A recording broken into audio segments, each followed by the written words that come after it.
Hello friends, आज हम पढ़ने वाले हैं जगन्नाथ दास रत्नाकर जी के जीवन परिचय और साहित्यिक परिचय के बारे में, जो बोर्ड एग्जाम के लिए बहुत ही महत्वपूर्ण है। तो चलिए फ्रेंड्स, हम इनके जीवन परिचय और साहित्यिक परिचय को पढ़ते हैं। रत्नाकर जी का जन्म सन 1866 ईस्वी को काशी के एक प्रसिद्ध अग्रवाल कुल में हुआ था। यानी इनका जन्म कब हुआ था? 1866 ईस्वी में काशी के एक प्रसिद्ध अग्रवाल कुल में हुआ था। इनके पिता का नाम श्री पुरुषोत्तम दास था। और इनके पिता का क्या नाम था? पुरुषोत्तम दास था, जो अरबी फारसी के अच्छे विद्वान थे। और जो इनके पिता थे वो अरबी फारसी के अच्छे विद्वान थे और हिंदी काव्य के प्रेमी थे। और जो थे हिंदी काव्य के प्रेमी थे। अपने पिता के माध्यम से रत्नाकर जी भारतेंदु जी के संपर्क में आए। और पिताजी के माध्यम से रत्नाकर जी भारतेंदु जी के संपर्क में आए।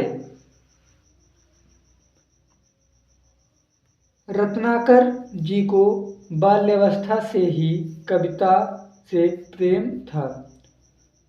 और रत्नाकर जी को बाल्यावस्था से ही कविता से प्रेम था। रत्नाकर जी का शिक्षा काशी में हुई। और रत्नाकर जी का शिक्षा काशी में हुई। 21 जून 1932 ईस्वी को हरिद्वार में निधन हो गया। और इनका 21 जून 1932 ईस्वी को हरिद्वार में निधन हो गया। फ्रेंड्स, हम इनकी साहित्यिक परिचय के बारे में पढ़ेंगे। तो इनका जो साहित्यिक परिचय है, रत्नाकर जी पहले जकी उपनाम से उर्दू में कविता किया करते थे। और जो रत्नाकर जी हैं, सबसे पहले जकी उपनाम से ये उर्दू में कविता किया करते थे। रत्नाकर जी की सर्वप्रथम काव्यकृत हिंडोला 1894 ईस्वी में प्रकाशित हुई।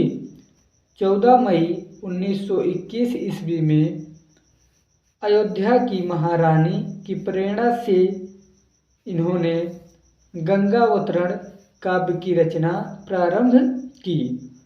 और अयोध्या की महारानी की प्रेरणा से इन्होंने गंगावतरण काव्य की रचना प्रारंभ की। सन 1923 ईस्वी में समाप्त हुई। और गंगावतरण कब समाप्त हुई? 1923 ईस्वी में समाप्त हुई। इसी के बीच बीच उद्धव शतक का भी रचना कार्य चलता रहा। और बीच बीच में उद्धव शतक का भी रचना कार्य चलता रहा।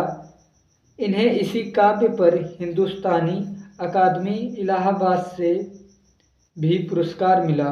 और इनकी यही जो काव्य है, उसी काव्य पर हिंदुस्तानी अकादमी इलाहाबाद से भी पुरस्कार मिला। फ्रेंड्स, हम इनकी प्रमुख रचनाओं के बारे में पढ़ेंगे। तो इनकी प्रमुख रचनाएं हैं उद्धव शतक, गंगावतरण, श्रृंगार लहरी, गंगा लहरी, विष्णु लहरी। तो आशा करते हैं ये वीडियो आपको पसंद आया हो। यदि पसंद आया हो तो चैनल को सब्सक्राइब कीजिए, लाइक कीजिए और कमेंट में बताइए ये वीडियो आपको कैसा लगा। धन्यवाद।